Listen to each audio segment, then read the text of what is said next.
Hello and welcome to the Blue Earth podcast. Today I am joined by Ali Hood, the founder of Recirculate Systems. He's building an amazing business that is powering the circular economy. So welcome, Ali. Let's Hello. kick off with a little intro on who you are and where are you Sure. dialing in from. I'm intrigued by that background. I'm Ali Hood, founder and CEO of Recirculate Systems. I'm calling in from a basement in Essex, which is, Nice.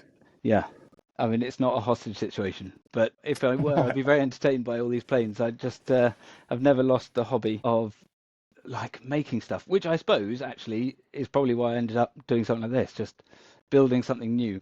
So Recirculate Systems, we're a software company that has software that can remove all the friction from using reusables. Awesome. Well, there's loads that I'm wanting to unpack on that, but very, very quickly on Recirculate Systems, I'm only going to go on a journey of kind of how you've got there. What is the problem that Recirculate is trying to solve?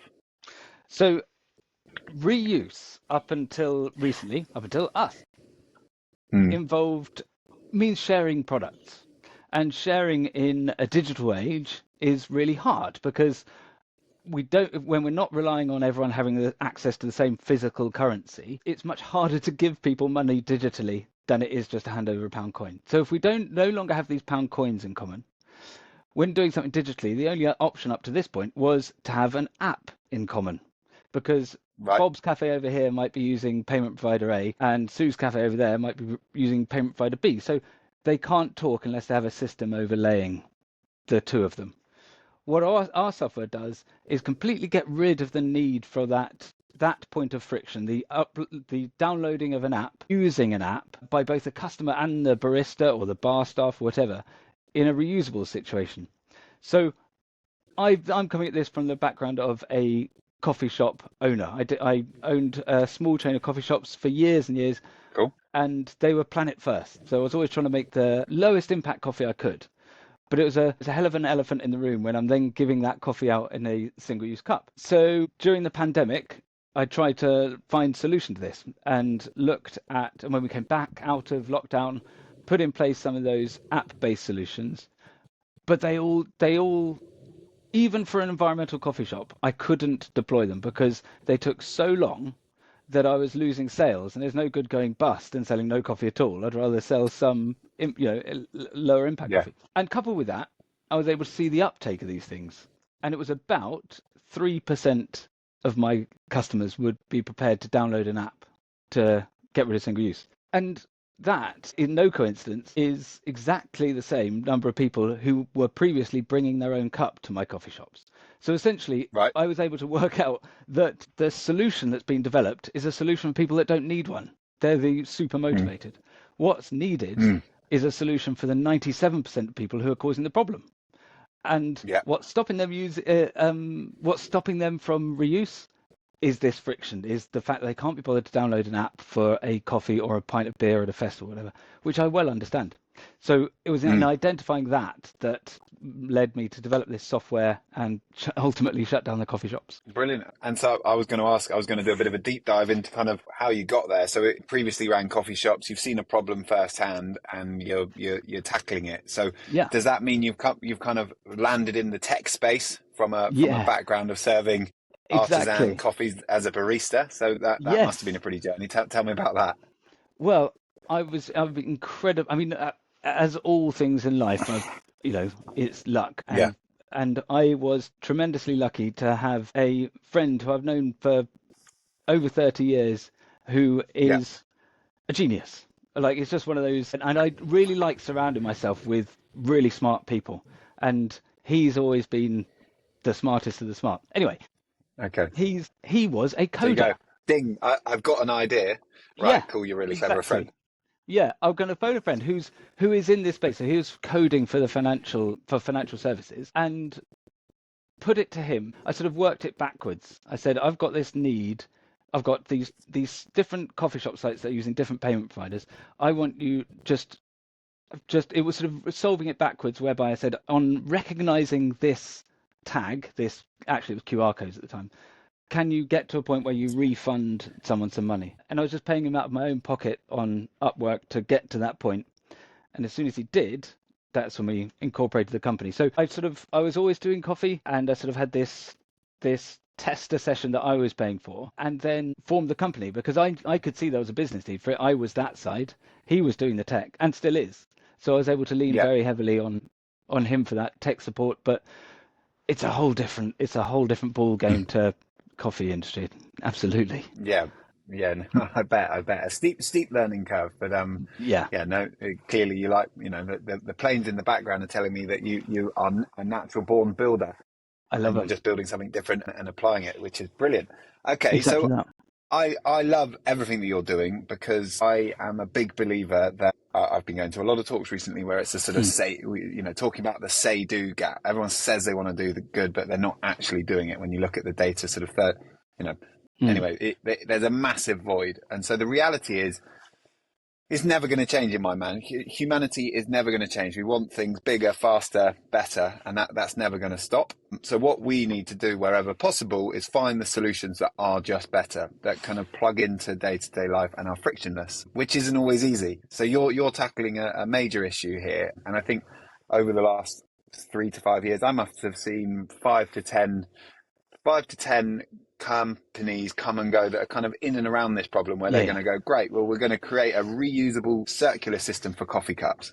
And I've seen lots of different models, but I haven't seen anyone go after the kind of at it from the payment point. And I think if you can crack that where it's seamless, and am I right in thinking as a consumer, I wouldn't even really know that I'm doing it as absolutely. such.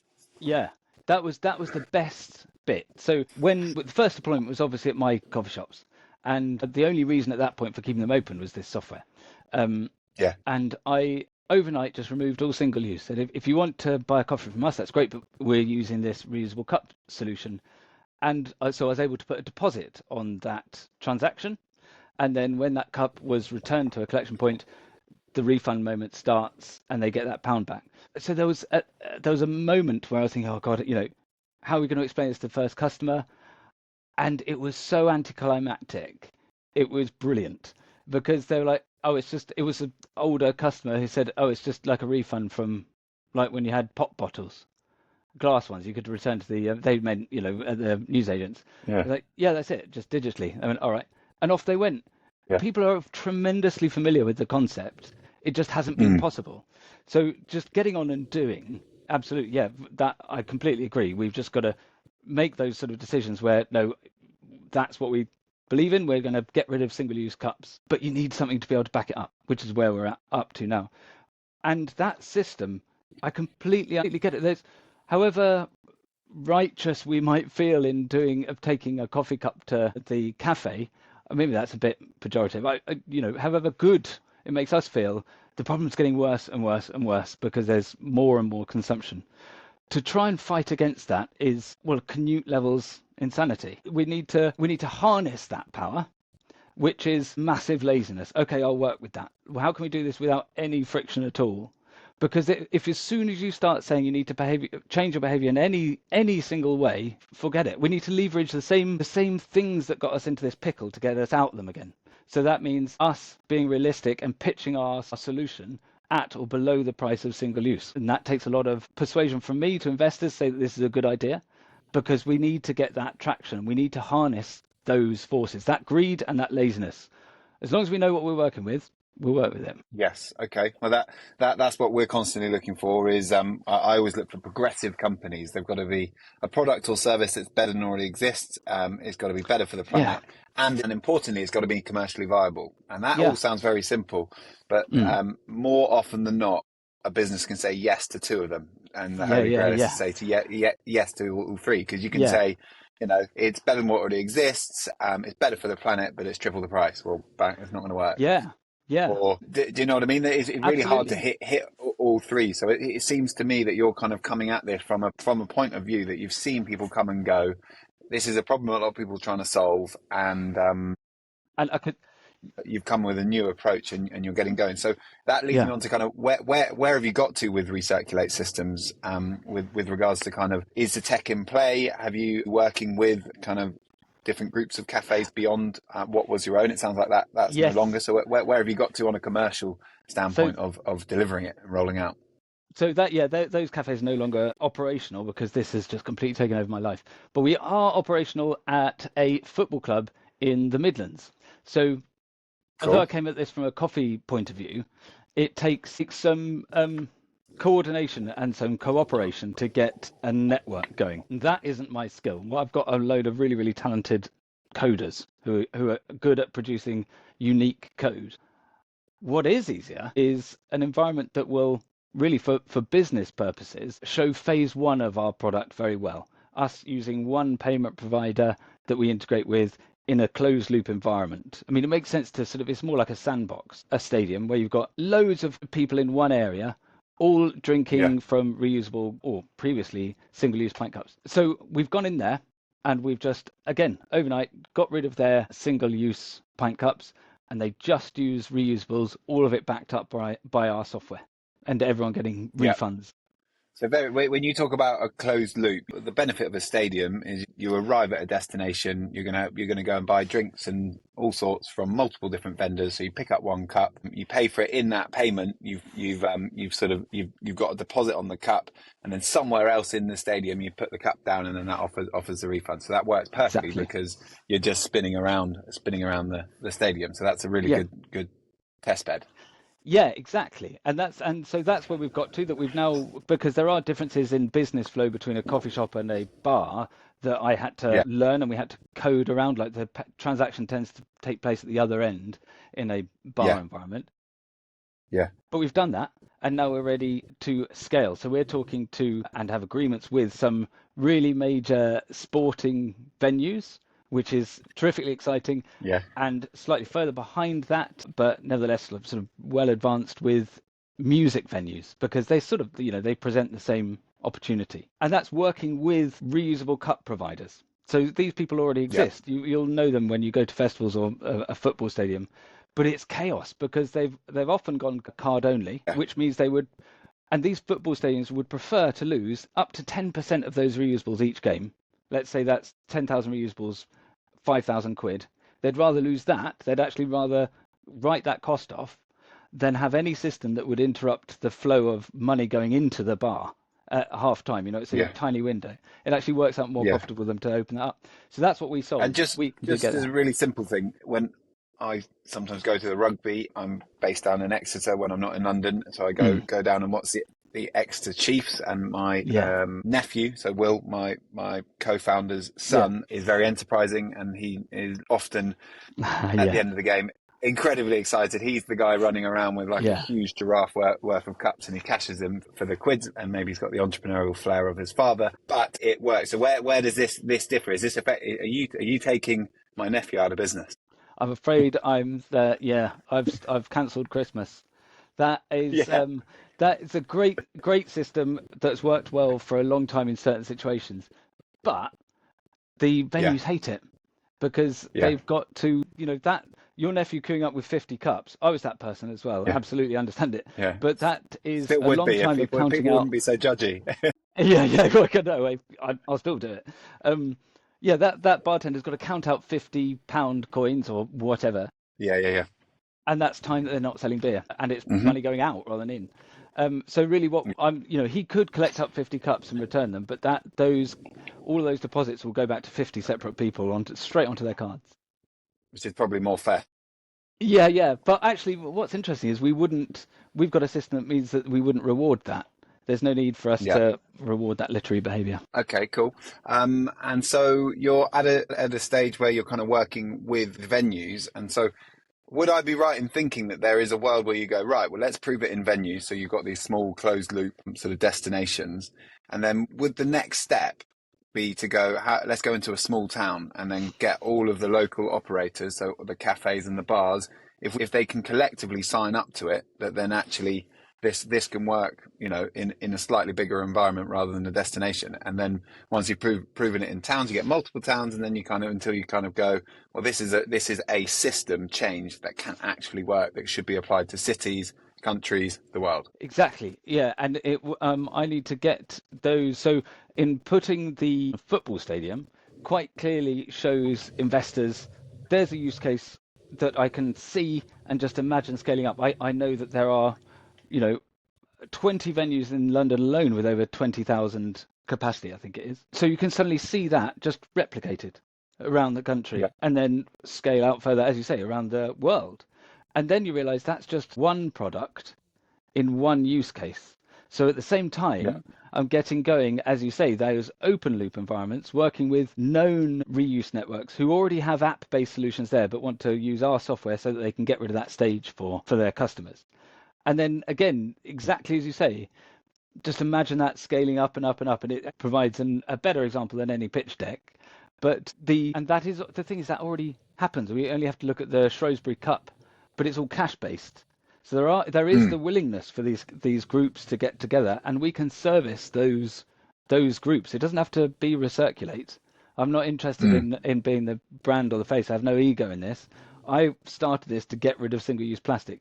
They can be the brand and license our software from us. Fantastic. Okay. And so I guess, there is no doubt, I think the world has woken up to this idea that the linear system that sits out there is not viable. That's it's already landed us in a lot of problems, and it's got to stop. So we're moving into that circular system. Are we, you and I, we're in a similar world here. Are we in a bubble, or is the world waking up? Is it being adopted? And I mean, what's your view on the kind of progress of this circular system that needs to happen on a kind of macro?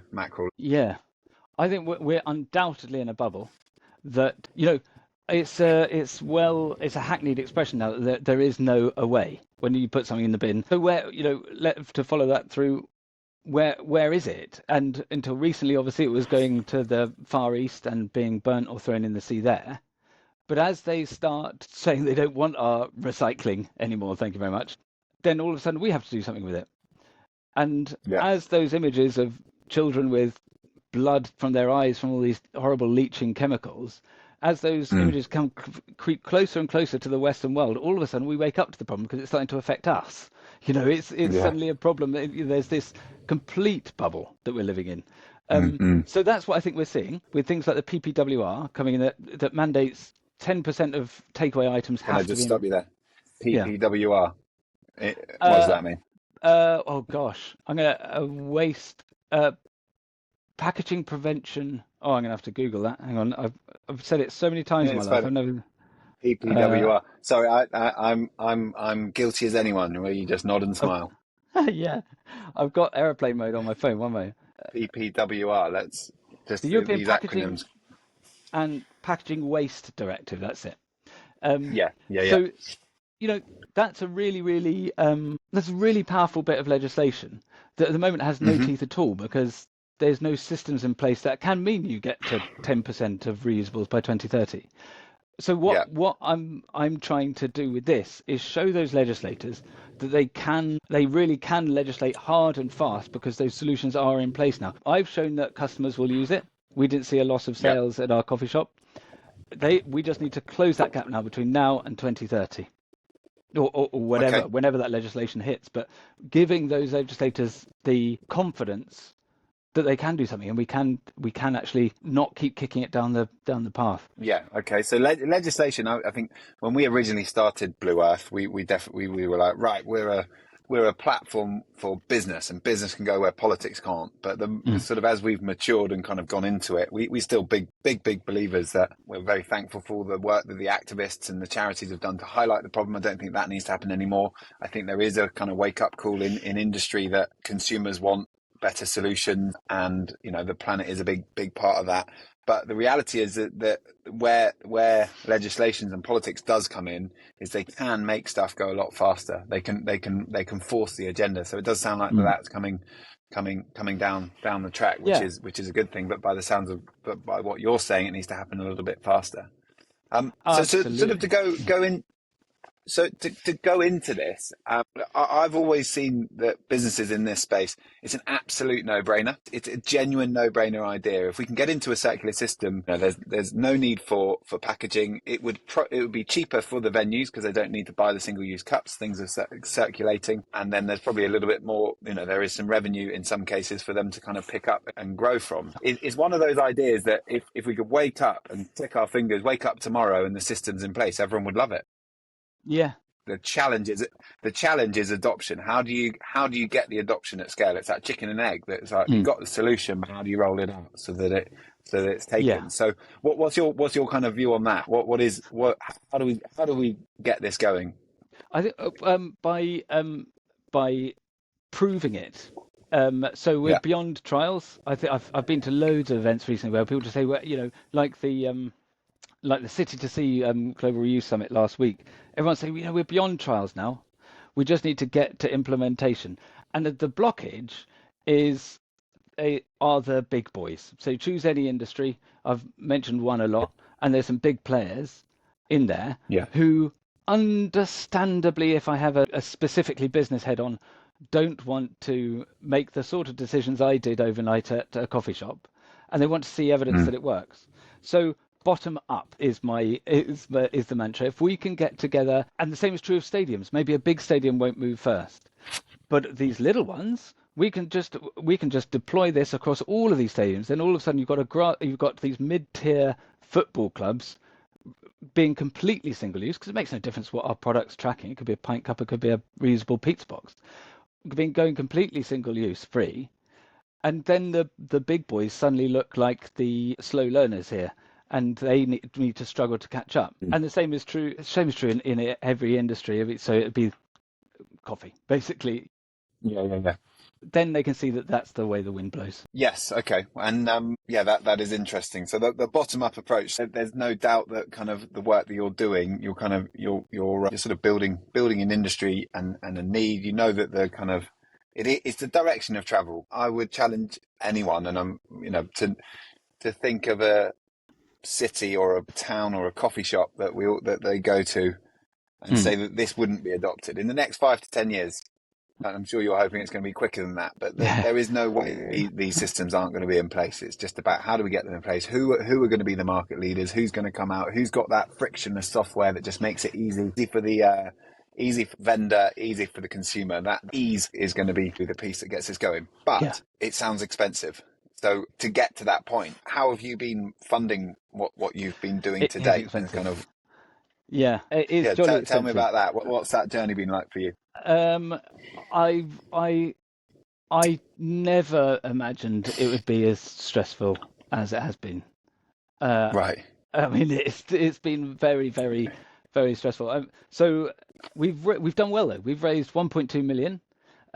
Cool. Just recently finished a £500,000 raise, but initially it was all of my own money. Yep. When the credit crisis hit, I used the record low interest rates to invest in a property and turn it into an HMO, so a house of multiple occupation, increased its value, borrowed against that, did that again. So I was building this essentially student living property thing, cashed in Cool.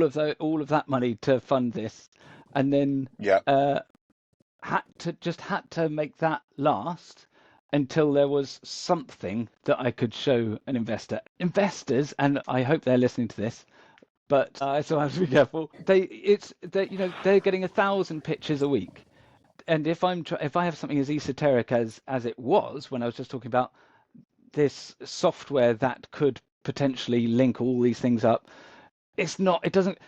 If I said, right, meet me at this coffee shop and you're going to return your cup over there and you'll see your pound come back, and just see how easy it was. I had to make that money last until I was able to deploy something at my coffee shops, which I was then able to show investors. And from there, I mean, I'd say it was a snowball, because it's not because it was fast, the opposite. When you're building a snowman, they take bloody ages to this Yeah. first bit to get going. But nevertheless, we did, and we are now getting that real snowball effect. Brilliant. Well done. It takes, you need pioneers. We talk about movers, makers, mavericks, and you've got all the hallmarks of that. I like the entrepreneurial flair that you've clearly got, from housing projects to Yeah. cafes, and then seeing a problem, not just going, "Oh, that'd be nice to fix that," being like, actually, I'm going to cash in. I'm going all in, which sounds like a hell of a bold move, and it really does feel as though you're onto something with the solution that you've got. Are you revenue generating now? We are. We are. We're generating revenue from that football club, but this Yeah. needs That football scale. club. Are you able to say who it is? Yeah. So that's Newark and Sherwood United. Nice. They're ground sharing at the moment with a club in Grantham while they build a new Yeah. stadium. So shout out to Steph and Jed there, because they are building a brand new stadium that's built with environment right at the top of the agenda, which is why they were Yeah. open to deploying this software. They really are proper climate allies. In fact, like when I was looking around the ground after our first game, Steph was saying, "Oh, this used to be full of beer cups, this bin. Now it's only coffee cups." So we can do on that as well. And so, Yeah. now we've Yeah. got Yeah. coffee cups going there. They're open to everything. But Brilliant. it's small. But the point Yeah. is that we've solved the problems there. So we're ready to get to just go for scale. So Yeah. And then getting contracts in place for next season. and you're seeing it in sport all the time. It's the stadiums and clubs are making, they are, whether or not to they whether they want to or not, they're making bold claims around, Yeah. where they're making cuts and getting greener. So, someone that's close to the Blue Earth world is Dale Vince. He owns a football Yeah. club in Forest Green Rovers. Is he must be on the hit list. Has that conversation happened? I was due to give them a demo yesterday. There we go. Unfortunately, There we go. we've had to rearrange it to 2 weeks' time. But yes, absolutely. I met him Okay, actually at the very last cool. forum. He's a fantastic player. Oh, good, good. Well, that's what we want to. Yeah. That's what we want to facilitate as much as Mm. possible. Of there's such a clear solution. I think we Yeah. always look for system change, and systems even in your brand name. So we're Yes. rooting from you over Yeah. here. Thanks. And what's next? So you've just closed a £500,000 round. Mm. Who is it that's backing you? All angels at this point, because we need to get to that revenue generating point with a big club, so we can say, look, to a VC. Here we are. So it's been angels, but the key investor to date has been a chap called Shane Lake, who is sitting at the top of our cap table, and he invented Hungry House with the takeout delivery app, and Oh, nice. I eventually, think I met Jet. He came yes, to the summit. yeah, that's Yeah. He right, was yeah, Australian chap, fascinating guy. yeah. Yeah.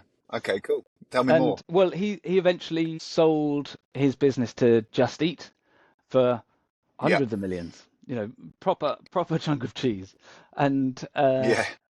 retired, and didn't do anything for 10 years. Like he just, I can well sympathize, but the whole thing exhausted him, and he was like, right, that's it. And he learned to play tennis, learned to play golf, and he's living his best life. Very nice. I know him socially, and went Yeah. to him with this, and he refused to invest for 2 years because he'd sworn to his wife that that he'd put all of that world behind him, and also didn't want to ruin any friendship with investment. But he just eventually said, I just can't. He actually hid it for a while, but now has just continually been backing us to a really high tune, because he sees he was integral in setting up the gig economy, and we all know how vast that is now. But in his words, or his mind, that this market that we're after here, it dwarfs the gig economy. I mean, the packaging that's involved there is just a tiny part of the overall market. The takeaway packaging, we're talking about everything. Yeah. Well, what a guy to have kind of in your corner and supporting you to kind of the scale that he's been to, and not just from start all the way to finish. And well done for getting him out of retirement and getting back into the zone, which can be a little bit stressful, but no doubt he's seen it all before. That's what I find with the investors that we've got, is there's no challenge that we've faced that they haven't faced in multiple times, and it just having those people around you that can guide you and often just give you the pat on the back that you sometimes need to keep pushing forward and keep going, because it's a resilience game in what you're doing, because like I've kind of said, the trend is heading in your direction. It's just how fast the people are going to move, and then if you hold on in there, there's no doubt that it's gonna be adopted. I mean, look, I want to show you this. This is exactly what I have up on in front of me. That is this sort of bell curve and then a hockey stick, which is exactly that. When it's ready, just hold on for that moment of going for it while the market sorts itself out to be ready, be that legislation or an overall behaviour change. Yeah, and so he's backed you, and you've got other kind of backers that have come in. Are you still raising? Yes, yeah. So we've completed our aim of 500,000 for this for this raise, but within that raise there was a stretch provision to the tune of another 250, so that if there's any money on the table as I get to the end of this round, I can take it. I've learned after a few years of doing this never to refuse money if it's on the table. So Yeah. that made sure to include that, because I want to keep taking money in right up until the point we can announce one of the enormous partnerships we have going at a sport and music venue and a travel hub, actually. But as soon as we announce that, Okay. obviously I'm going to stop and then the price goes up.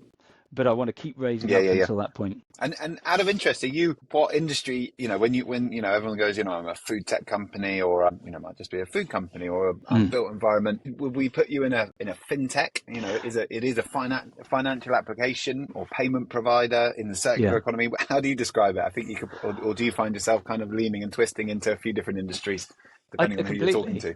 Yeah, completely. Well, so when Yeah, filling out applications for things, I'm always hoping that you can check more than one box, because yeah, it is a fintech, but fintech people say, oh, it's more of a sort of environment play. But and then you say, okay, it's maybe it's around single-use plastics, but then you think, oh, I'm not actually manufacturing anything. It's software, and so mm, it's a yeah, hard one to squeeze in there. But what I have learnt is that when I was looking for investment and leaning on the sustainability angle, people could people could see how we would have an impact on plastics reduction, but it was a yeah, much harder thing to try and explain exactly what we do, what our software does, how it works, which obviously someone who's going to invest thousands of pounds wants to know about. Much yeah, easier when talking to people who are familiar in the financial services industry. They know about payment providers, this sort of thing, and the fact that saves a lot of plastic is sort of a glow to their halo. That's a mm, secondary, and it seems like actually that has had success for us. And then as soon as we have that, we can show this at scale. Or now that we have it at the football club, it's easier to push that sustainability angle again. So yeah, both absolutely. It's a really really hard one to pigeonhole us in. yes, yeah, yeah. And actually, I haven't asked the probably one of the most important questions. Where do you make money? Yeah. So every time a reusable cup is used Mm, at a football stadium, they pay that reusable cup manufacturer an amount, say 8p for that hmm cup that includes redistribution, washing, collection, washing, redistribution. We work with them, and hmm so you can have I hate this expression, but I haven't thought of a better one yet. I'm going to call it a regular cup without any smart technology.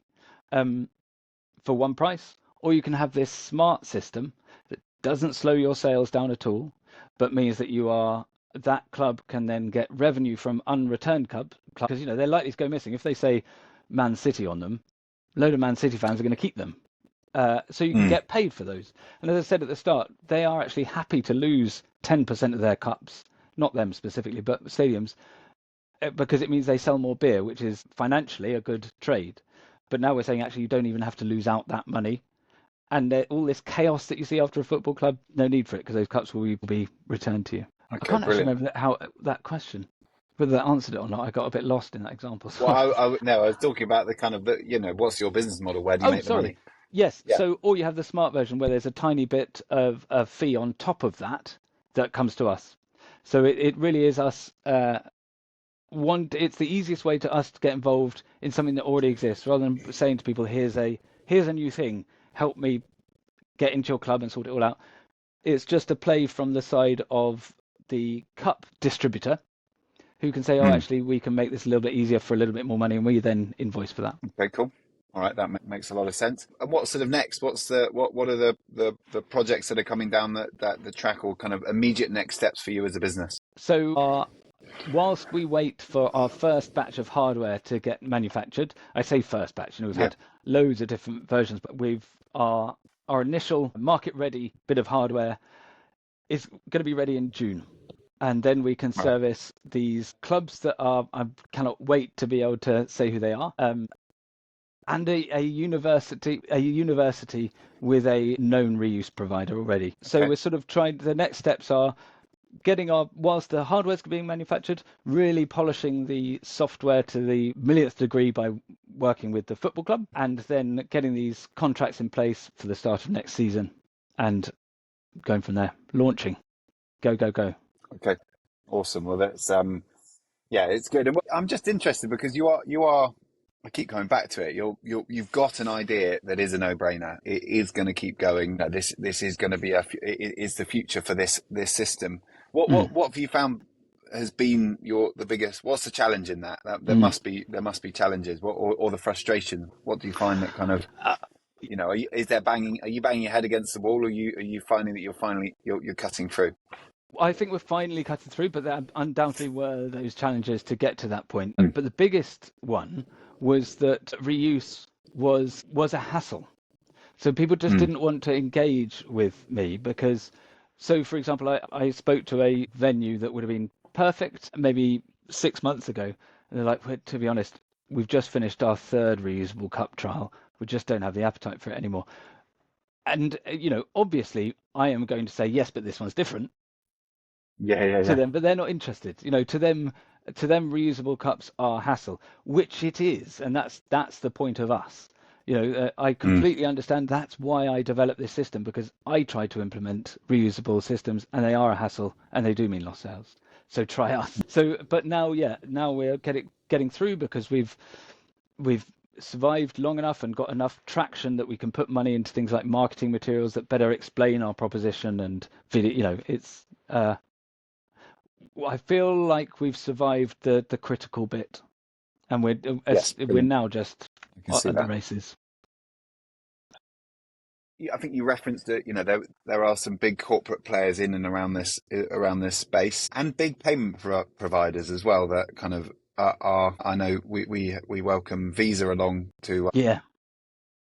our summit every year, and they've got I think it's called a sustainable payment solution team. So Mm. they're looking at how, they millions, if not billions, of transactions, and looking at how they can help that. Are you finding that some of the bigger organisations out there are willing to step up and work with you, or is that still to come? They are, and you're right to point out Visa, who are doing great things here, and as our Mastercard, to be fair, that it's I see that as a great thing, that they too can sense the direction of travel here, and they play a key part in this. I think 2-3 years ago, if you'd say, you just have the linear economy, the recycling economy, but it still goes into the ground, or the circular one, that transition, I don't think many people would have thought that the key blockage there were payment providers, but they really are, because unless there is that Yeah. integration, there has to be a point of friction, which means the 97% aren't interested. They recognize that, and they are, they just, I think, feels like they're waiting to see where the chips fall, but they are engaging. Hmm. And smaller payment providers are, just like with the smaller venues and smaller cafes, much easier to engage with sometimes because there's far fewer processes to go through. Yeah. Yeah.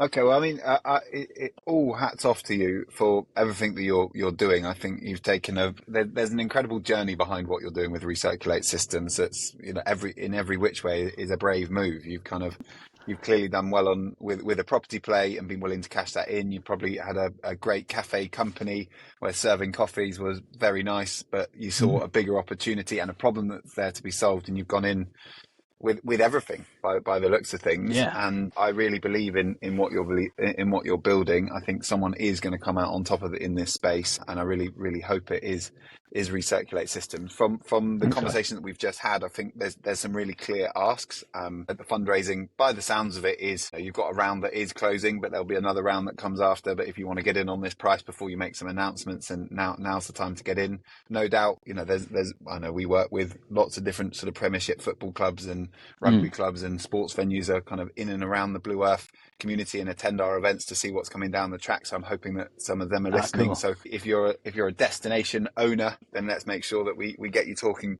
to Yes, them. please. And then arguably some of the bigger corporates, they have access, they have the ability to kind of take these ideas and, distribute them at scale. So if we can help unlock them there. So I'm really hopeful that Absolutely. we can continue to open doors for Thanks, Recirculate Ryan. System, because it's a genuine business solution that can, we're looking for ideas that can transform the way the world works. And, every idea plays a little part in fixing a lot of problems. And we never shy away from the fact that, where there's a problem, you can design a solution. If you've got a good solution, you can make a lot of money doing it. And Yeah. we shouldn't be afraid to talk about that. And I think you're onto a winner. It's a game of resilience. It makes sense that you're probably having to look after yourself and build the odd model just to kind of clear the head for the next week. Yeah, yeah, which yeah, which I absolutely.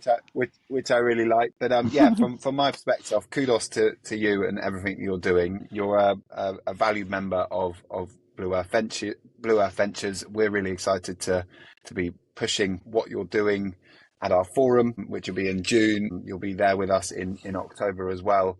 And wherever possible, we'll be trying to open the right doors and walking you through. But Thank you. before we wrap it up, we always like to end on a question because we're sitting in a world that is highly inspirational. There's solutions everywhere you look. I'm an optimist, as you might be able to tell.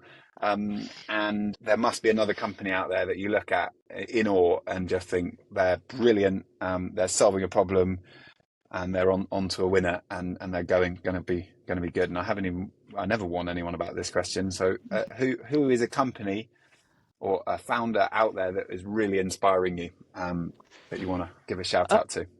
oh God, we mentioned him, but Dale, I know. Okay, nice. I just Part of the pitch now. Yeah, that's it. That's it. I mean, that couldn't work better. But I just every time I see him, I think I just sort of in a world where I open the BBC News and my stomach just tightens. I think, oh God. Mm, But whenever he's on there, I just think, okay, there's this bit of the bit of sanity out there. He's such a mm, sort of reasonable bloke, however much the media wants to portray him differently. And what he's done for the electricity industry, providing an actual viable alternative, which I suppose is the point of yes. this. Yeah. I even use his phone. I even use his phone network, so I'm a bit of a fanboy. So okay. So just for those that don't know, Dale Vince, Yeah, just run through what are the companies that he's got? Eco Talk. Yeah. He's got Forest Green Rovers actually building a whole new stadium down in the southwest as well. But Yeah. regularly a target for some elements in the media who just sort of Yeah. he's a bit of a poster boy for it. But Yeah. no, someone who actually truly who has his business, the way he conducts his business is completely in line with his values, and that's why he's in that business, and I Yeah. really identify with that. Yeah, well, yeah, I always like those businesses where it's as much of a campaign as it is a business. You're Yeah, campaigning for change, but you're providing the solution. That was someone yeah, very wise once told me that if you can find those sort of businesses, and to a sense, that's what you're doing. You're campaigning for a system change, and you've mm, got the solution. So it's not just noise, because I think that's where yeah, there is the cynic in me around kind of the out and out activists that just want to stop stuff. yeah, Great, well done. You're just stopping stuff. That's just unrealistic. But if yeah, you say stop that, do this, it's better. yeah. That's where Oh, change that's a good happens. point. Yeah, That's how we're going to progress. So that's exactly what you're doing. Dale's done it in abundance with mm, multiple case studies, and so yeah, good pick. So yeah. that I think we'll wrap it up there. Thank you so much for joining us on this podcast, and yeah, really looking forward to seeing you at various touch points throughout the year at Blue Earth, and we will you've teased us with a few announcements. Yes, yeah. Can't wait. We'll be grabbing hold of them and sharing them on your Yeah. behalf on the Blue Earth Network, and to make sure that other people know about that, and doing everything we can to help you grow Recirculate Systems. But yeah, thanks again for joining us. Well done with what you're doing, and keep going for it. Thanks, Guy. Cheers. Thanks.